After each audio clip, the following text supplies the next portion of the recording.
Hi, this is Carlos of the Chronicles of Carlos, and this is my first video making testing.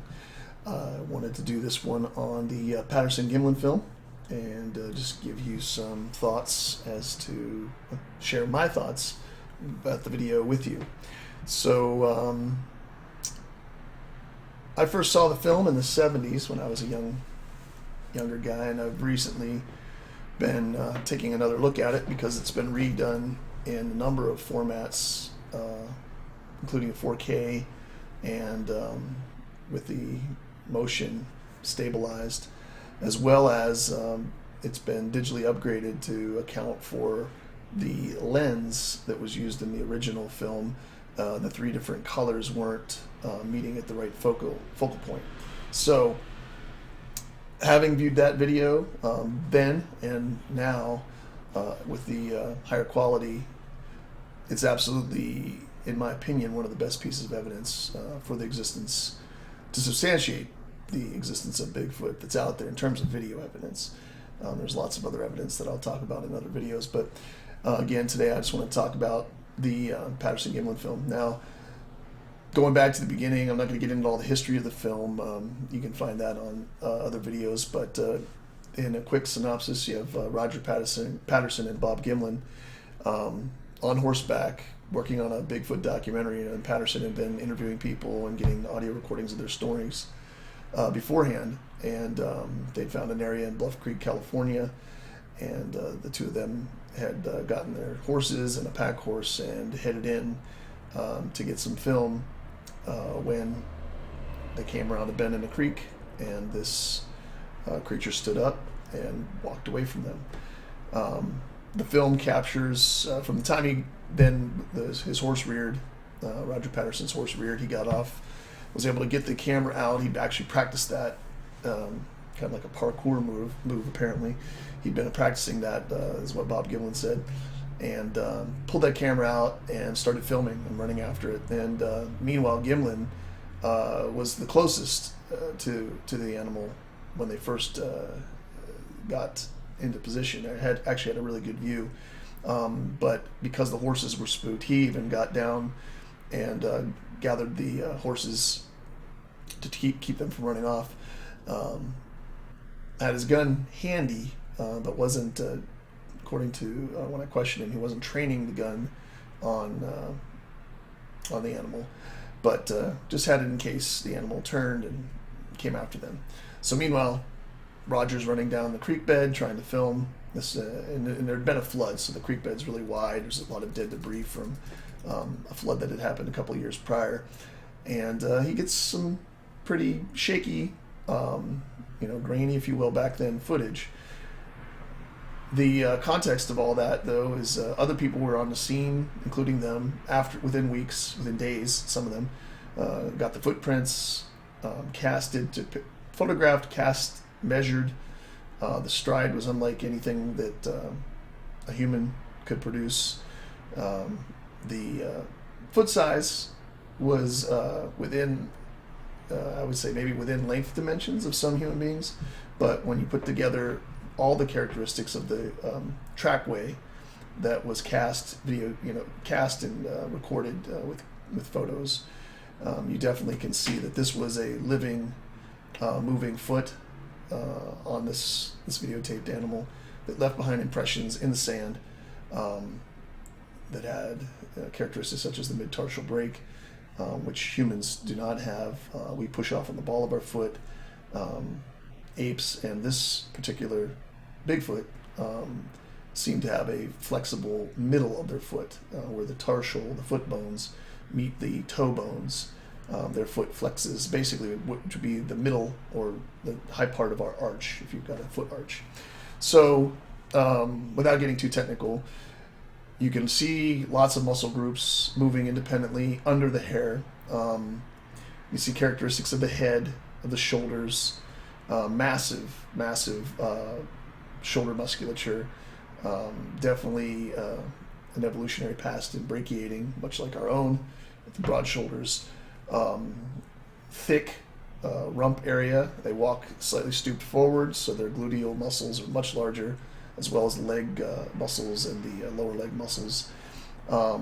Heel seems to be set farther back, and the neck is there, but because of such the large muscles connecting to the back of the head, they look like the head's been smooshed on.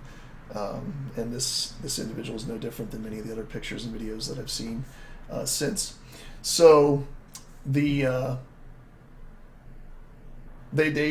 tracked and seen where this thing had gone, and following the trackway, it actually had gone into the woods and back up and sat down and watched them while they were out there pouring casts and doing other things, because they didn't, when the film ran out, they didn't immediately then continue to track off into the woods. They started to immediately go back and make casts of the trackway that happened on the sandbar. So after doing that, they were able to go back and see that this thing had actually sat down and watched them. I don't have anything to say about there being a male in the video. I'll leave that to somebody else to point out. I don't. I'm not convinced that there's any other individual other than they named it Patty because it's a female. She has breasts, and they are hairy mammalian breasts, primate breast, if you will. And there were an assortment of footprints found in that area. So there wasn't just this individual. There were smaller individuals, again with footprints that proportionally and with the different characteristics of those footprints don't match what would fall into the realm of a human footprint, and there were other adult footprints as well. So probably the hypothesis is probably a small group, family group, is what they were seeing in the footprint evidence. And this female was obviously a female that was an older adult female, measured about 7 feet, anywhere from 6'6" to 7'6", depending on the person's math that you look at. I'm gonna, after looking at all the different math and the different things that were done with the photos, in terms of measuring objects in the film, putting other people in the frame, having other people walk through, I think that this subject was about 7 foot 2 inches, give or take, maybe 4 inches, plus or minus. The characteristics of the anatomy, the characteristics of the biomechanics of the stride, and of course there were questions about the film speed, and that was all figured out by Dr. Krantz and others to have been a setting in between settings, and so it was being filmed in such a way that the rate of speed in the film played at one speed, it moves way too fast and doesn't make any sense, and at the other speed it moves naturally and it seems to almost flow as it walks, which matches with a lot of the reported sightings. And what else can I tell you about it? Like I said, lots of studies were done. There's still people that call it a hoax. I'm open. I'm a scientist. If you can show me the suit, I'm happy to take a look at that suit and see the feet, especially the feet, to see how those feet were made to be worn by a human, to leave the depth of impressions that they were leaving in that substrate, in the soil. Maybe, but again, looking at the high def resolution of the film, I don't see any way that a costume could account for those muscle movements. You'd have to glue hair to a person whose anatomy is unhuman, is an inhuman anatomy, and that simply isn't something that I find anybody having the time to do, let alone 1967, when Bigfoot was barely, a word that was being used in the Pacific Northwest. And growing up in Pennsylvania, I can tell you that I didn't talk to anybody that didn't know Bigfoot is something from the Pacific Northwest. And so my other videos, I'll break down and tell you about my first experience, which was in Pennsylvania, growing up in a place where people hunt and where we spend a lot of time outdoors, and where I had never seen, smelled, heard anything like this creature. So I will talk some more about that in future episodes. But for now, this was my first rough draft test to see if this video capture equipment works. I've got a green screen behind me because I was hoping to play the video and then miniaturize myself. I might try that and try to edit it in, but we'll see how it goes. All right, thanks.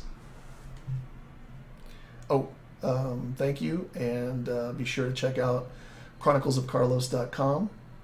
That's my website where I keep a blog and do surveys, and it's where I'm hoping between that platform and my social media platforms and here on YouTube, I'm able to hopefully get some sponsors and fund some investigative trips into places where people are having current sightings, and see what kind of evidence we can put together scientifically, but also look at the anthropological aspects, the folklore, the story.